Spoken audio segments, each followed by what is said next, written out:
Cookery சேனலை பார்த்து யார் வேணாலும் சமையல் பண்ணலாம். ஆனா சுவையான சமையல் பண்றது எப்படி? நான் இதயம் நல்லெண்ணெயில சமையல் பண்றேன். ஆஹா ஓஹோன்னு பாராட்டுறாங்க. நீங்களும் இதயம் நல்லெண்ணெயில சமையல் பண்ணுங்க, பாராட்ட வாங்குங்க. தினம் தோறும் வாங்குவே இதயம் இதயம். உத்தரப்பிரதேச மாநிலம் கான்பூரிலிருந்து பிரயாக்ராஜ் நோக்கி சரக்கு ரயில் சென்று கொண்டிருந்தது.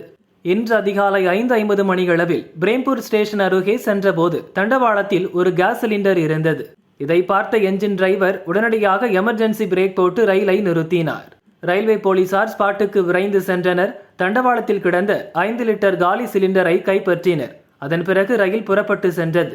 சம்பவம் நடந்த இடத்தின் அருகே பீர் பாட்டில்கள், குளிர்பான பாட்டில்கள் மற்றும் தின்பண்டங்கள் கிடந்தன. தண்டவாளம் அருகே அமர்ந்து மது அருந்திய ஆசாமிகள் சிலிண்டரை வைத்துவிட்டு சென்றிருக்கலாம்.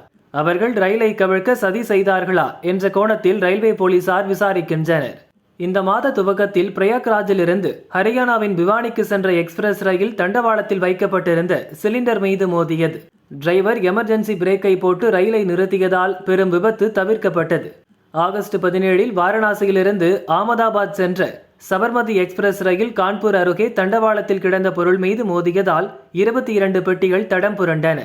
கடந்த வாரம் பிலாஸ்பூர் ருத்ராபூர் நகர் இடையே உள்ள ரயில் தண்டவாளத்தில் 6 மீட்டர் நீளமுள்ள இரும்பு கம்பி கண்டுபிடிக்கப்பட்டது. தொடரும் இதுபோன்ற சம்பவங்களால் ரயில்வே அதிகாரிகள் அதிர்ச்சியடைந்துள்ளனர்.